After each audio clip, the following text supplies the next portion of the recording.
നമസ്കാരം. ഞാൻ കൊല്ലം തുളസിയാണ്. നമ്മളൊക്കെ മലയാളികളാണ്. ഈ കൊച്ചു കേരളമാണ് നമ്മുടെയൊക്കെ ജന്മദേശം.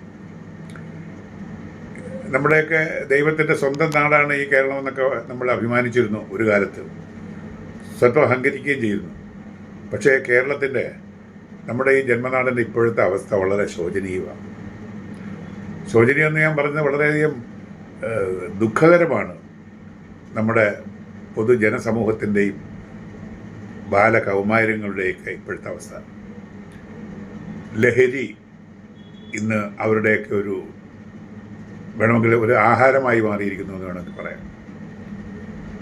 കൗമാരപ്രായത്തിലുള്ള കുട്ടികൾ, യൗവനത്തിലുള്ള ചെറുപ്പക്കാർ, ഈ നാടിൻ്റെ അഭിമാനമായി തീരേണ്ടവർ, ഈ നാടിൻ്റെ സ്വത്തായി തീരേണ്ടവർ, ഈ നാടിനെ നയിക്കേണ്ടവർ, ഈ നാടിൻ്റെ എല്ലാമായി തീരേണ്ട നട്ടെല്ലായി തീരേണ്ടവർ, ആ വിഭാഗം ഇന്ന് ലഹരിയുടെ പിടിയിൽപ്പെട്ട് അനുദിനം അവർ നശിക്കുക മാത്രമല്ല അവരുടെ കുടുംബത്തെയും നാട്ടിനെയും നശിപ്പിച്ചുകൊണ്ടിരിക്കുകയാണ്.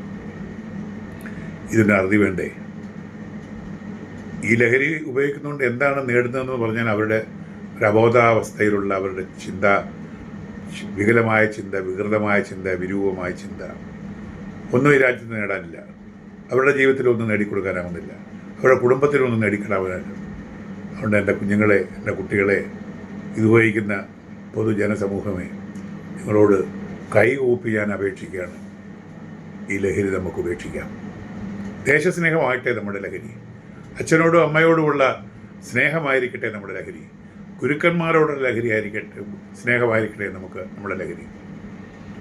പൊതുജന സേവനത്തിലുള്ള ഉത്സുകതയായിരിക്കട്ടെ നമ്മുടെ ലഹരി. നിങ്ങളും ഈ നാടിൻ്റെ സമ്പത്താണ്, മറക്കാതിരിക്കുക. നമുക്ക് ലഹരി ഉപേക്ഷിക്കാം. ലഹരിയെ നമുക്ക് ഉന്മൂലനം ചെയ്യാം. ലഹരി ഉപയോഗിക്കുന്നവരെ നമുക്ക് നിയമത്തിൻ്റെ മുമ്പിൽ കൊണ്ടുവരാൻ നിങ്ങൾ ഓരോരുത്തരും ശ്രമിക്കണം. അങ്ങനെ പതുക്കെ ഈ നാട് ലഹരി വിമുക്തമാകും. നമ്മുടെ ചെറുപ്പക്കാർ, യുവാക്കൾ, ബാലകൗമാരങ്ങളെല്ലാം നല്ല ഭാവിയോടുകൂടി ഈ രാജ്യത്ത് നീണ്ടു പോകും. അവരെല്ലാം ഈ രാജ്യത്തിൻ്റെ സ്വത്തായി മാറട്ടെ. നിങ്ങളോടൊപ്പം എല്ലാ ലഹരി വിരുദ്ധ പ്രവർത്തനങ്ങളും ഞാനും ഉണ്ട്. നമസ്കാരം.